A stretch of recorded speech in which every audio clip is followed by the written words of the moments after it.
Hey, what's happening, my friends? This is Kev, aka Mr. Phoenix, aka Big Sexy. Yeah, it's me, y'all. In the mood tonight to do a segment of my life that I'm just titled as Confessions.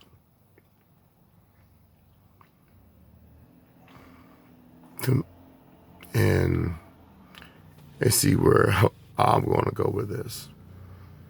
Confessions. I was the biggest problem. Let's start this one. Let's start with my marriage. Okay. I was the biggest problem on that. Yeah. I was the biggest. Deborah, wonderful woman.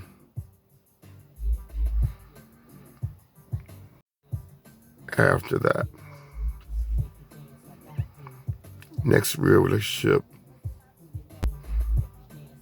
is Cookie. Can you be short about saying or embarrassed to say it? Because it was well known. I mean, the pictures were everywhere. And I learned how to love from loving Deborah. She showed me how to love.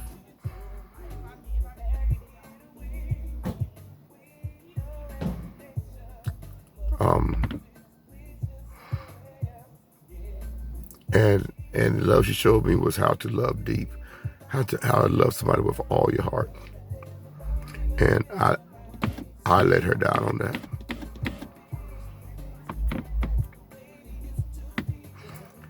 And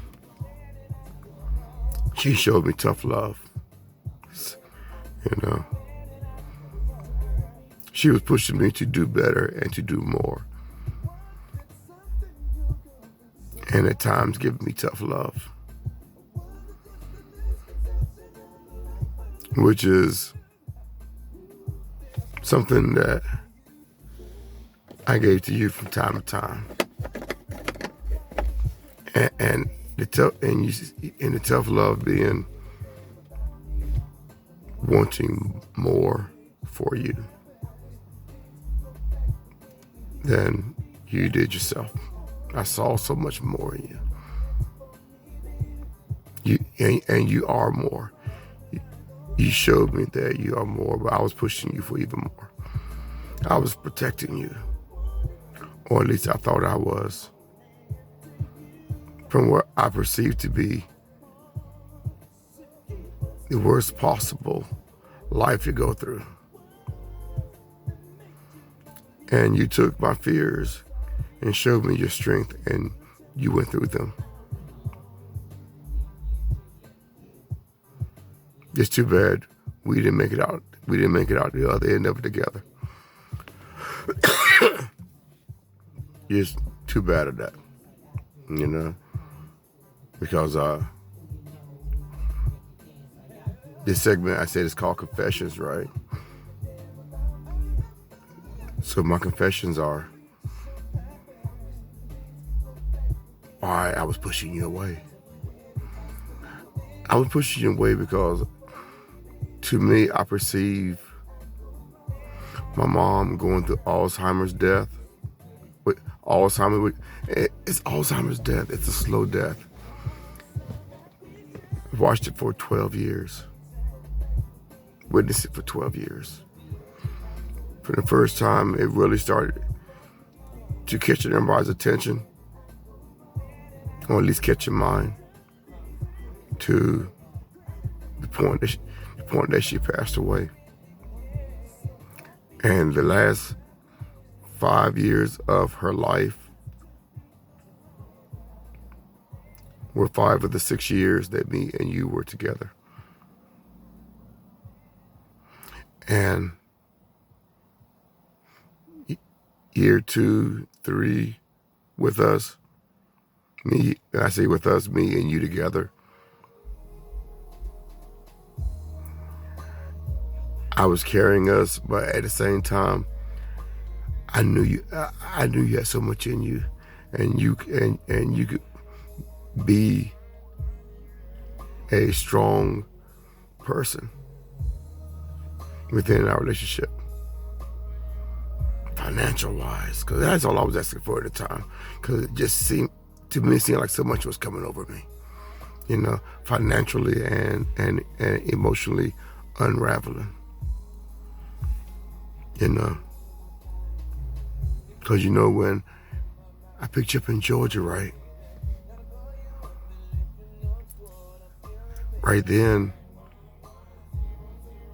me and my brother were living in the house, taking care of Mom on a full-time basis. And then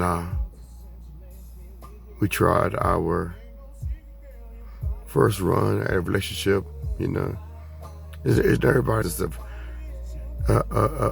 the dynamics of it, but it had already started. I knew that I was crazy about you. I was wild about you. Then that situation, it progressed, and that was a beautiful year. The second year, the second year was a good year. But at the time, on the second year, was when I was introduced to your crew. I knew you had a crew, your crew being your kids, But we had discussed it, and each one of them had plans. One was going to the military, one was going to college. I left one at home, Then we ended up, and we expected that off the jump, Then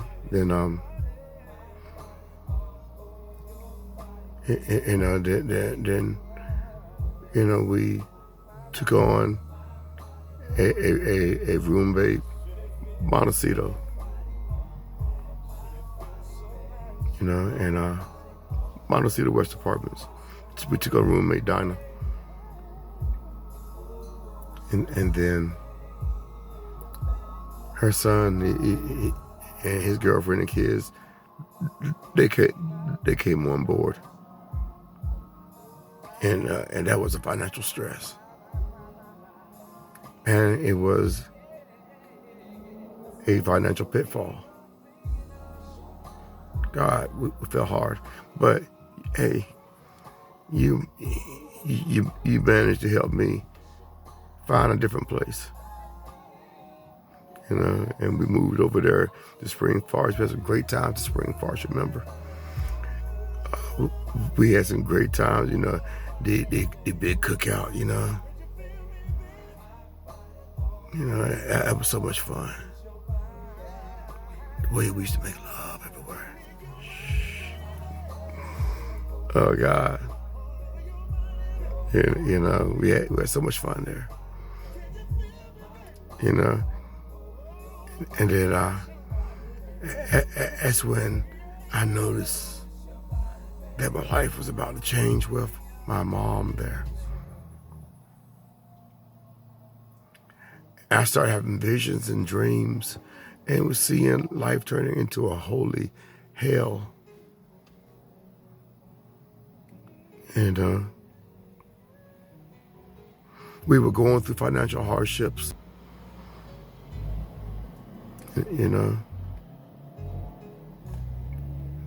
So I was feeling like, we were still new to each other, and things just weren't flowing right.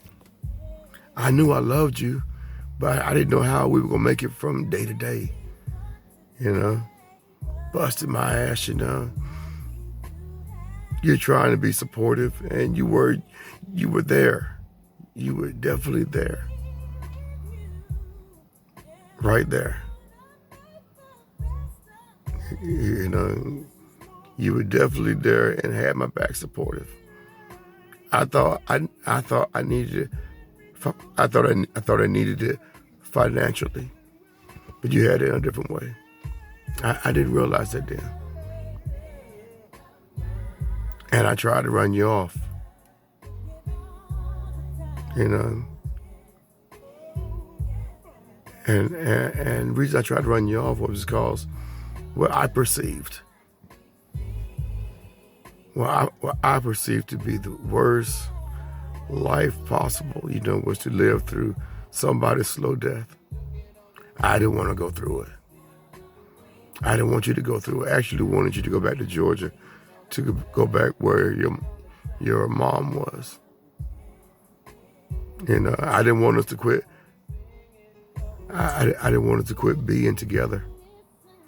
But I didn't want you to have to experience it.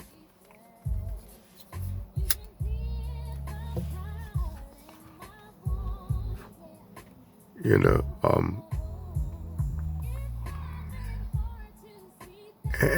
but you hung in there. And then after, you know, the ordeal with the place with Nikki, you know, that was a good time, but that was educational time, because we got into a place there, you know, that was relatively expensive, but we had all discussed it and worked it out, that if we worked together and everybody paid their share into it, it was doable. And everybody, meaning the adult ones, you know, me, you, Nick, and Nathan, you know, Pooh, you know, what is right is right, you know, and that fell apart.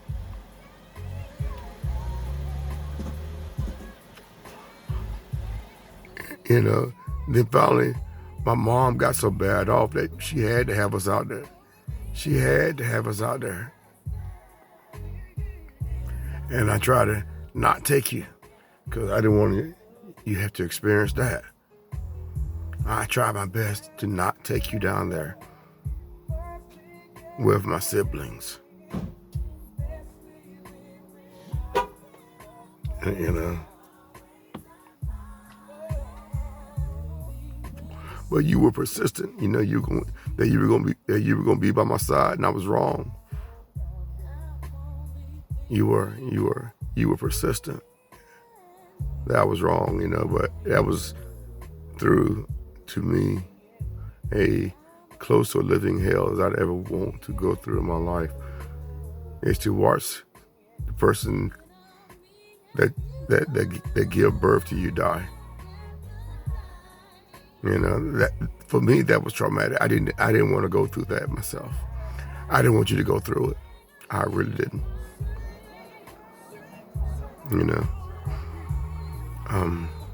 I really didn't want you to go through it, because I didn't want to go through it.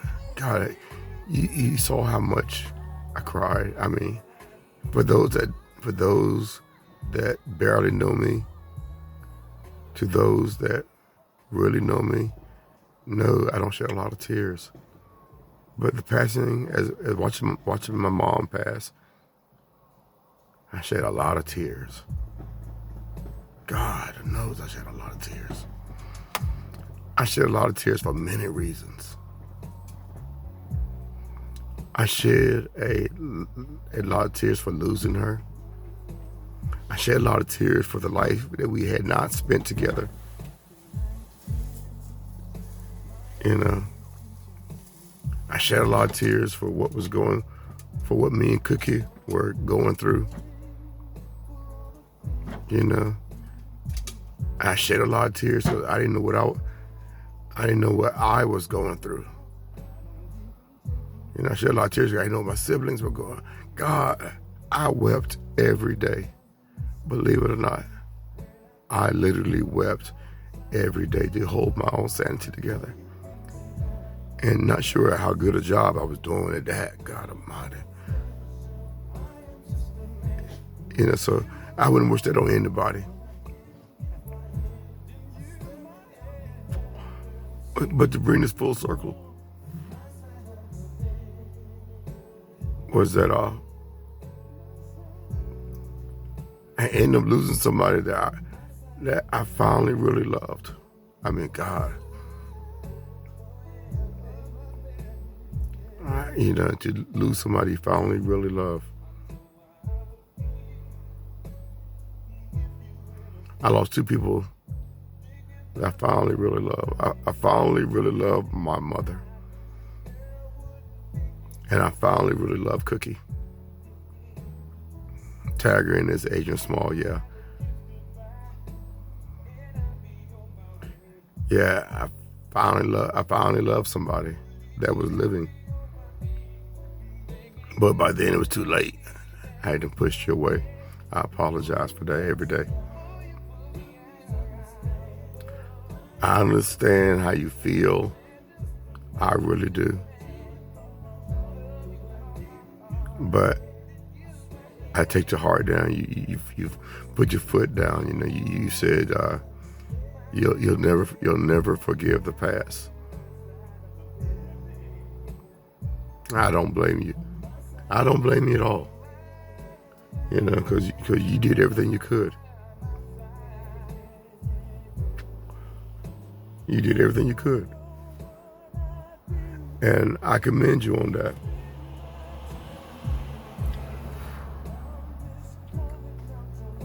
Now, I've had a couple of women in my life that were amazing women.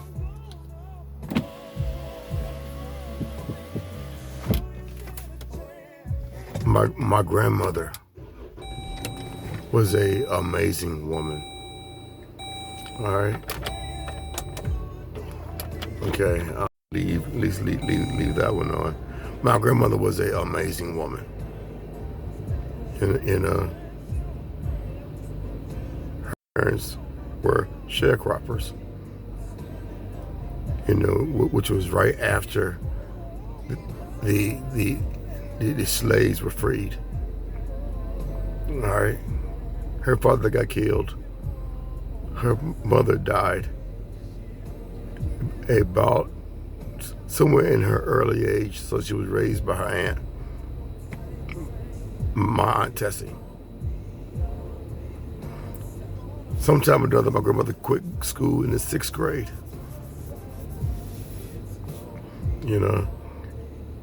And not really sure what happened in her life, other than she had 2 daughters, and she got married. And from watching my grandmother, she was the glue in the family. From my life forward. We had family reunions because of her. My grandmother helped raise her. My grandmother raised her 2 daughters, Ernestine, Carolyn being my mother. My grandmother raised me. My grandmother raised my brother, my sister, both my brothers and my sister, because she was a very integral part. They were over at Gramps' house all the time. Then came Gloria. Tina and Gloria. Gloria was the same way. Gloria grew up with us like family. She was family. Our first cousin. But she grew up like one of our sisters. Our smaller sister. So Gramps made sure everybody was fed. We never knew what hungry was, because if nothing else, we go to Gramps' house. I lived at Gramps' house, and if nothing else, we could all go to her house and eat, and she made sure the family stayed close. We all ate at the dinner table. There's pictures floating around of us at the table eating, all of us, And that didn't just happen on special occasions. That special occasion might be Saturday, Sunday, Wednesday, Monday. Ain't no telling when everybody showed up at the house. And she was the glue to held to make sure that we all knew each other. All right? Amazing woman. My mother did a really, really good job of raising my siblings, Vita, Freddie, and Mars. We don't always get along, but I wouldn't trade them for the world.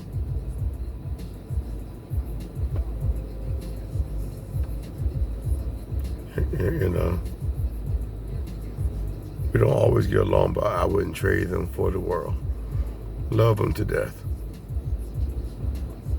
Oh, I'm being nosy right now. There's a guy out here that's walking around, but and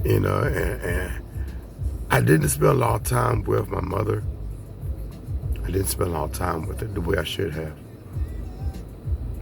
until her last days.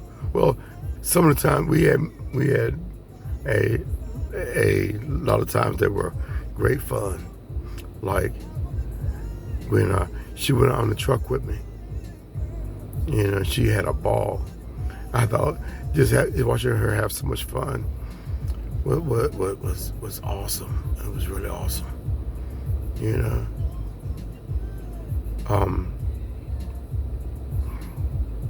She went from having 3 kids and living in Kentwood to having her own house, you know, out in Willow Springs.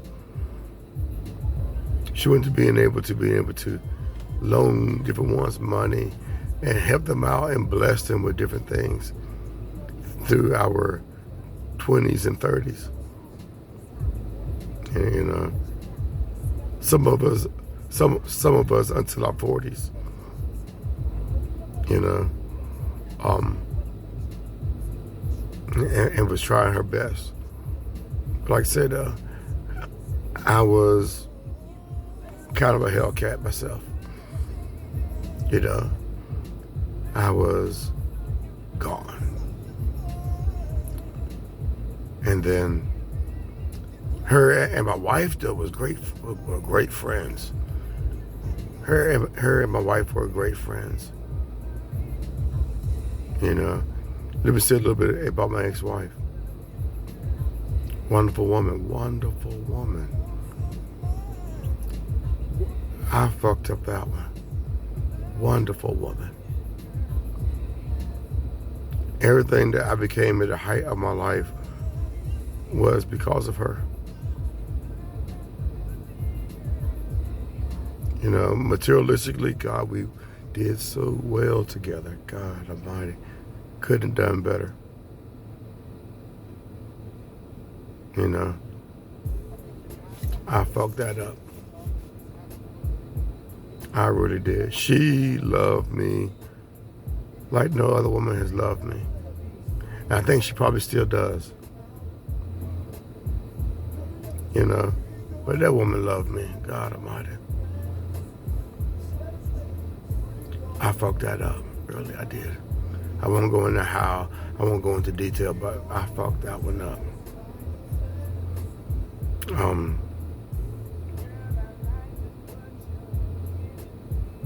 So I guess I fucked up 2 relationships now.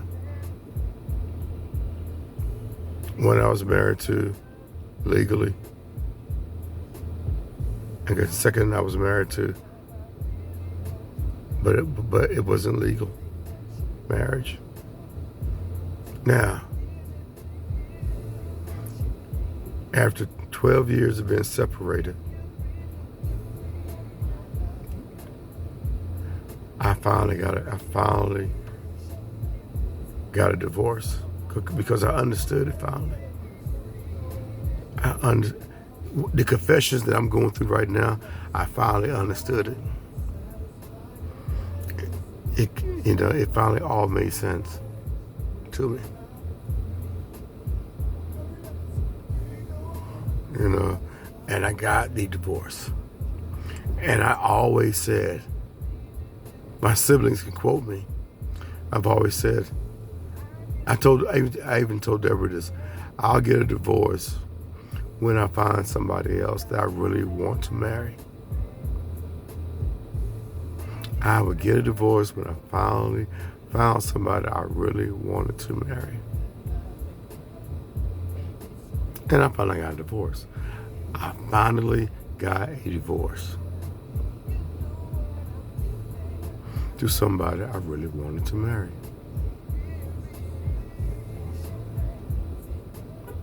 You know, but by then it was too late. She didn't love me like that anymore. Because at different points in my life, right, she showed me that my worst fears were not hers. She showed me repeatedly that her worst fears was not being with me through the hard times in my life.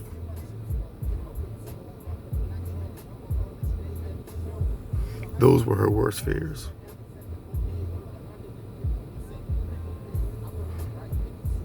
Now I'm living mine, which is learning to live without the one that you love the most. When you finally love somebody, when you finally find somebody you truly love, right? And it was too late.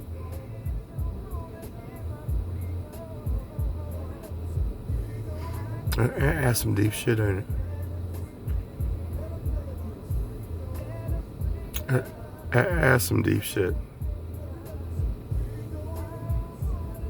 Now I know this video has run a bit long. It's already at 27 minutes. I just had some things on my mind. I'm gonna put it out there.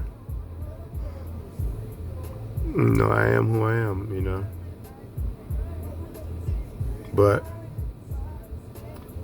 I'm gonna move forward. I'm gonna move on. I'll love again. I guess now, understanding the closure, you know, having the closure, it being signed, sealed, understood, you know. We can be anything in the world, but we'd never be lovers again. We'll never have a relationship. We will never have a relationship again. Wow. She just declared me dead there. You know, dead relationship-wise.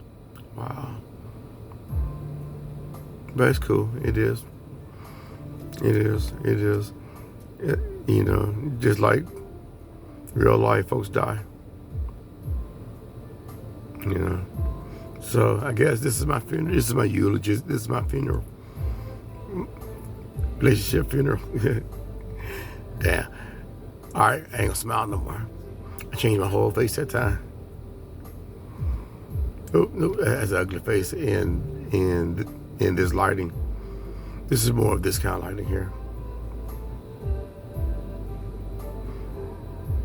Ask that mood music.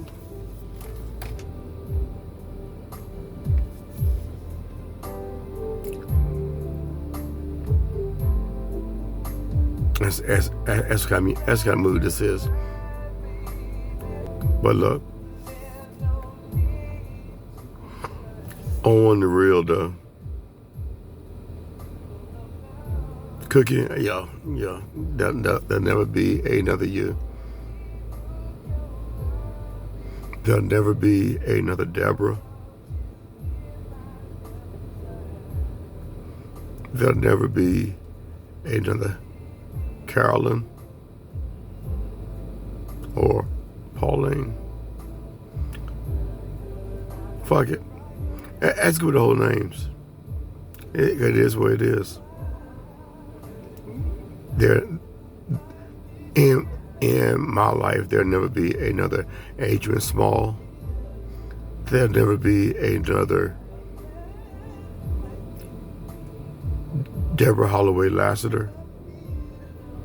There'll never be another Carolyn Lassiter Harris. And there'll be another Pauline Lee. You know, there'll never be another one in my life. So what's next? I guess it's supposed to do a time of mourning. I've already done that. I've mourned. I'm finally getting here and getting to this video, you know, because I've mourned. This last year, I've done some real self-evaluating and getting my head together and act together, you know. You know, probably the wrong words to use. I was understanding myself. That's what I was doing. I was getting an understanding of self. Coming to terms with me. Well, look, stay tuned. I'll be back again. Like the Phoenix, I'll always come back. Maybe not in one form, but in another. Love you, people. Bye-bye.